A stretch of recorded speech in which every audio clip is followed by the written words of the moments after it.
नमस्कार आप सभी का स्वागत है आप सभी का हमारे इस YouTube चैनल में। पिछले वीडियो में आपने देखा था कि किस तरीके से हमने वॉल्केनो के एनिमेशन के लिए अपनी लेयर्स को हमने एक्सपोर्ट किया था। अपने एक फ़ोल्डर बना के उसके अंदर सारी लेयर्स को सेव किया था। हमने उसके फ्रेम्स को जो हम एनिमेशन के फ्रेम्स को हमने एक फ्रेम के एक मतलब सीरीज़ वाइज हमने सेव करके रखा था, जो हमने इन सारी लेयर्स को इस्तेमाल किया था जिसके लिए, और हमने उसे कुछ इस तरीके से फ़ोल्डर में इंपोर्ट किया था। अब हम इस देखेंगे कि इस इमेज सीक्वेंस जो भी हमने इमेज सीक्वेंस तैयार की है 1 से इतनी सारी इमेज हमने बनाई है, इसका हम किस तरीके से इस्तेमाल कर सकते हैं हम अपने उसके लिए, और क्या हम इसको किस तरीके से हम वी एन वीडियो एडिटर की मदद से इसको किस तरीके से इस्तेमाल करते हैं। तो वी एन वीडियो एडिटर कुछ इस तरीके का दिखता है। एक वी और एन का आइकन आपके स्क्रीन पे दिखाई देगा, आप उस पर टैप कर दीजिए तो यहाँ पर आपको इस तरीके का एक डिस्प्ले खुल के आ जाएगा। आपके हो सके आप स्टार्टिंग में आपको इस तरीके का दिख सकता है। तो अब आपको क्या करना है, सबसे पहले न्यू प्रोजेक्ट पे क्लिक करना है और आपको उसके लिए एक बैकग्राउंड चूज़ कर लेना है। जो भी आपने वो किया है, इलस्ट्रेशन आपने जो बनाया उसके लिए, तो जो आप एनिमेशन दिखाना चाहते हो उसके लिए एक बैकग्राउंड चूज़ कर लेंगे। तो मैं यहाँ पे जाऊँगा, इंपोर्ट फ्रॉम फाइल्स पे क्लिक कर दूँगा। तो आपको भी कुछ इसी तरीके से, या तो आपकी अगर यहाँ पे गैलरी पे शो कर रहा है तो आप गैलरी से उठा लीजिए, नहीं तो मैं यहाँ पे जाके इंपोर्ट फ्रॉम फाइल्स पे क्लिक करूँगा और यहाँ से कोई भी मतलब एक जो हमने प्राइमरी फर्स्ट वाला ऑप्शन स्केच था उस पर मैं क्लिक कर देता हूँ। तो अब ये मेरी जो पूरी ये है, ये इसके हिसाब से बन जाएगी। अब सबसे पहला काम हम ये कर देते हैं कि यहाँ लास्ट में V N directed by V N लिखा हुआ है, इसे हटा देते हैं। तो इसे हटाने के लिए क्या करूँगा, मैं इसके ऊपर टैप करूँगा तो आप देख सकते हैं मेरे स्क्रीन पर इस तरीके का एक ऑप्शन आने लग गए, जिसमें हमारे पास 4 से 5 ऑप्शन है। तो इसमें लास्ट डिलीट है, तो मैं डिलीट पे क्लिक कर देता हूँ। अब मैं क्या करूँगा, इससे मैं थोड़ा सा स्केल कर देता हूँ इस तरीके से, ताकि हमारा जो टाइमलाइन है वो थोड़ा बढ़ जाए। तो मैं इसे, आप जितना चाहें इसे स्केल कर सकते हैं। तो मैंने अभी इसे कुछ 8 से 10 सेकंड्स के लिए स्केल किया है, शायद इतना काफ़ी होगा। इतना काफ़ी होगा, अगर ज़रूरत पड़े तो हम बाद में स्केल कर सकते हैं। अब हमें क्या करना है, यहाँ ऊपर हमें इमेजेस ऐड करनी है। एक एक करके हम अपने एक से लेके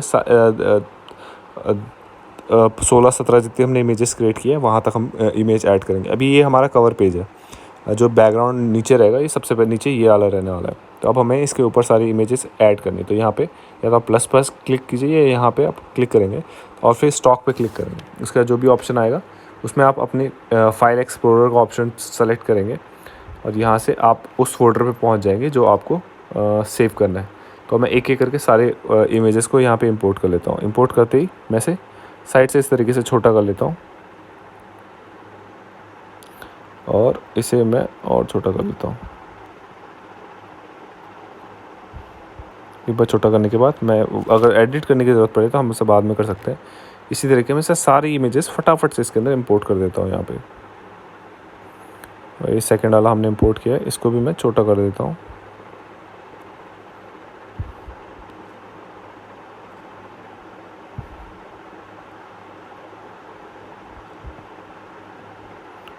और अब आप टाइमलाइन को थोड़ा बड़ा करके चेक कर सकते हैं कि कितने सेकंड्स आपके यूज़ हो रहे हैं। तो इसमें अराउंड हम 19 सेकंड्स 19 सेकंड्स यूज़ कर रहे हैं। तो हम इसे 20 सेकंड्स के फ्रेम्स में कन्वर्ट कर देते हैं। तो आप देख सकते हैं कि अभी मैं इसे 21 पे किया, तो आप 21 पे ही कर दीजिए। इसे मैं 21 पे कर दूँगा। 21 पे थोड़ा सा टाइम टेकिंग प्रोसेस है, लेकिन जितने आपने कम फ्रेम्स बनाएंगे तो आपको उतनी आसानी होगी। तो मैंने यहाँ पे काफ़ी सारे फ्रेम्स बना दिए, तो मुझे प्रॉब्लम हो रही है इतनी। तो अब मुझे यहाँ पे इसे भी मैं यहाँ पे सेट कर लेता हूँ। ये 3 सेकंड की वीडियो क्लिप ऐड हुई है इसकी, एक इमेज की इसने 3 सेकंड के लिए ऐड किया है। तो मैं इसे 0.21 पे, इसे भी 0.21 पे लेके आ जाऊँगा। 22 थोड़ा आधा आगे पीछे चल सकता है। फिर मैं इसे वापस इंपोर्ट करूँगा, अपने स्टॉक्स पे क्लिक करेंगे यहाँ से।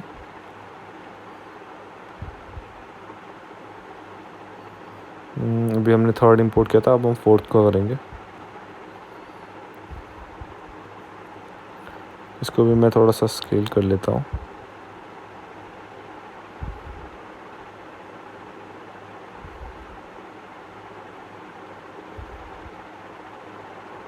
और इसे भी हम यहाँ से साइड से 21 सेकंड्स का 0.21 सेकंड्स का बना देंगे। अब मैं इसे वापस स्केच ऐड करने काउंट कर लेते कितना हो गया। 1 2 3 4, 4 हमारे हो चुके हैं। 5वां हम ऐड करना चाह रहे हैं। स्टॉक्स पे क्लिक करूँगा, इंपोर्ट फ्रॉम फाइल्स, और 5th वाले को यहाँ पे लेके आ जाएंगे।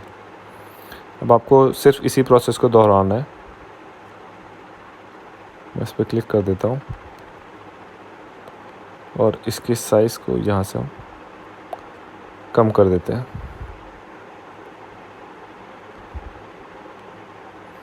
0.21, ठीक है। इसे हो जाने के बाद अब मैं इसे यहाँ पे ऐड कर लेता हूँ।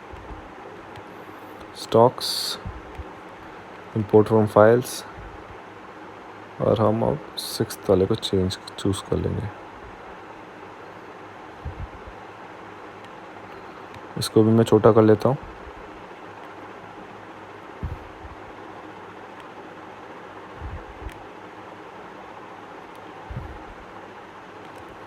स्टॉक्स 7वां करेंगे, और अब हम इसे भी यहाँ से 0.21, इसी तरीके से हमें बाकी इमेजेस भी इंपोर्ट करनी पड़ेगी।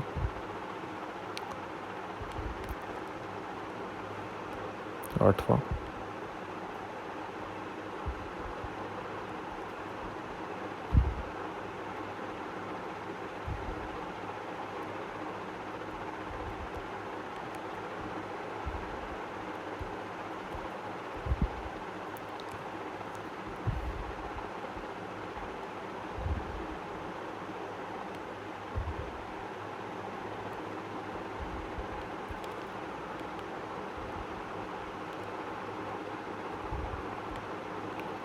नाइन्थ,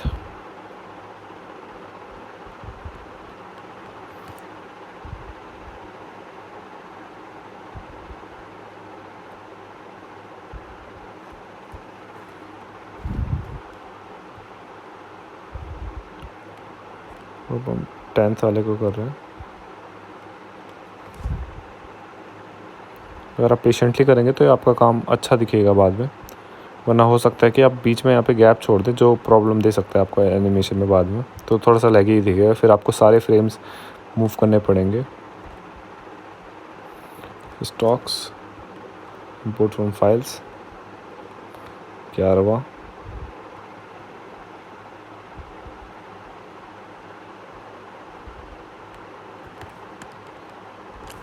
.21,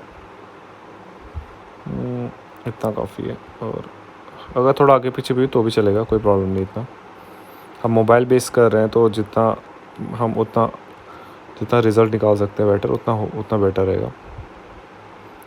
फाइल लेके आ जाते हैं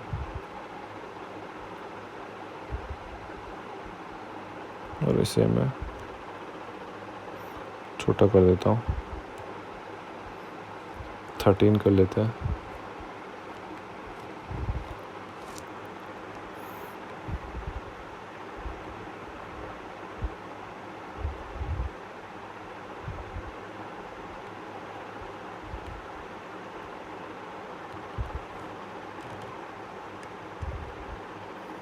और इसे भी हम छोटा कर देते हैं।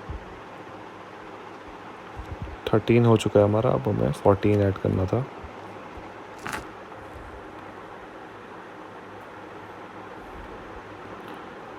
अब हमारे 2 बचे हैं सिर्फ, 15 और 16।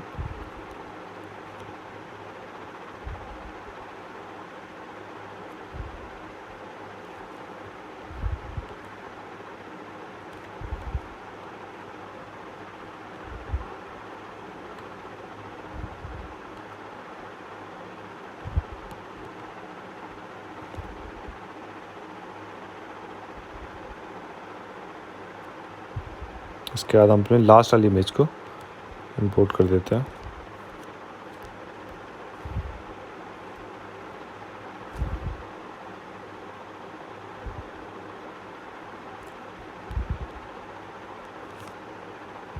इसे थोड़ा ज़्यादा लंबा रख सकते हैं हम, क्योंकि इस इलस्ट्रेशन का हमारा एंड होने वाला है यहाँ पे। अब मैं एक काम करता हूँ कि थोड़ा सा इसे पिंच आउट करता हूँ, यहाँ से इसे भी छोटा कर लेते हैं हम, और देख लेते हैं कितने में ज़रूरत है। अब हम इसे एक बार प्ले करके दिखाता हूँ मैं आपको। तो इस तरीके का आपको यहाँ पे एनिमेशन देखने को मिलता है। तो आप चाहें तो इन फ्रेम्स को जो हमने 21 सेकंड्स के, आप उन्हें और धीरे कर उसे और फास्ट कर सकते हैं। तो आप चाहें जो ये 21 सेकंड्स के हैं इन्हें आप और वो कर सकते हैं और फास्ट कर सकते हैं। तो जितने छोटे रहेंगे उतने आपकी एनिमेशन तेज़ बनता जाएगा। तो अगर आप इसे फास्ट कर देंगे और इन दोनों को क्लोज़ कर देंगे और इसकी एनिमेशन को और स्लो कर देंगे तो इस इन दोनों की स्पीड तेज़ हो जाएगी, जिसके कारण आपको एनिमेशन में स्पीड देखने को मिलेगी। तो जितना कम हो सके इतना कम कर लीजिए। अभी सारी चीज़ें बहुत धीरे से मूव कर रही थी, तो अब हम इसे थोड़ा सा क्लोज लेके चल जाते हैं। ठीक है, और छोटा करके इसे इसके पास स्नैप कर देंगे।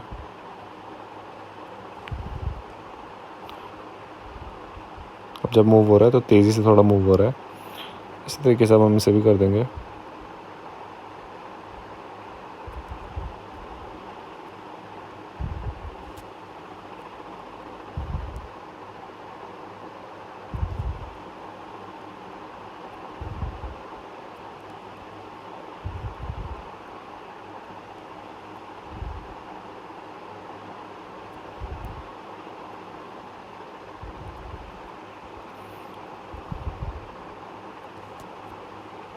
ये प्रोसेस थोड़ा विगरस मतलब थोड़ा टाइम कंज्यूमिंग हो सकता है, लेकिन ठीक है। अभी हमारे पास एनिमेशन का टूल नहीं है तो हमें इसी से काम चलाना पड़ेगा।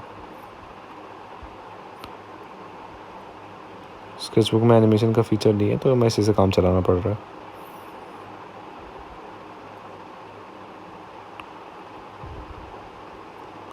बाकी सॉफ्टवेयर में ये काम थोड़ा आसान हो जाता है क्योंकि उसमें डायरेक्ट हम इस सारी इमेजेस को एक साथ ड्रैग करके एज अ इमेज लेके आ सकते हैं। तो यहाँ तो हमें एज अ क्लिप लेके जाना पड़ रहा है, तो इसलिए हमें टाइम भी बताना पड़ रहा है अपने सॉफ्टवेयर को कि कितने टाइम तक हम इसे स्क्रीन पे दिखाना चाहते हैं।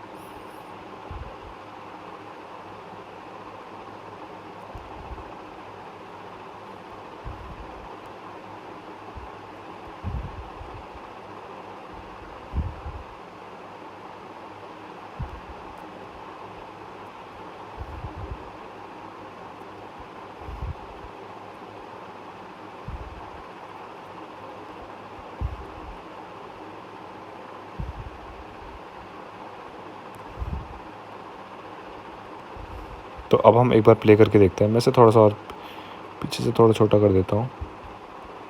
जैसे हम आइकन पे क्लिक करते हैं तो ये साइन बड़ा आ जाता है।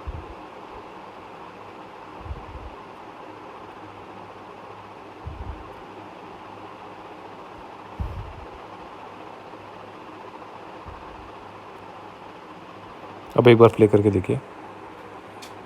अब आपका एनिमेशन बहुत तेज़ी से दिखाई देगा आपको। तो अगर आप इसे लूपिंग एनिमेशन में प्ले करेंगे तो आपको ये एक एनिमेशन होता हुआ दिखाई देगा। अब आप इसमें ऐड कर सकते हैं अपने स्टोन्स वगैरह। तो ये हमारा सिर्फ एक एग्जांपल था कि बेसिक हम एनिमेशन किस तरीके से कर सकते हैं वीएन वीडियो एडिटर की मदद से और हमारे ऑटोडेस्क स्केचबुक की मदद से। तो इस वीडियो में इस वीडियो के लिए इतना ही। अगर आपको कुछ डाउट है तो आप हमारे बाकी वीडियोस को चेक कर सकते हैं, और साथ ही साथ अगर आप कुछ पूछना चाहते हैं हमसे तो आप हमें ईमेल कर सकते हैं या फिर आप नीचे कमेंट्स में भी हमसे पूछ सकते हैं। आपका बहुत बहुत शुक्रिया, धन्यवाद।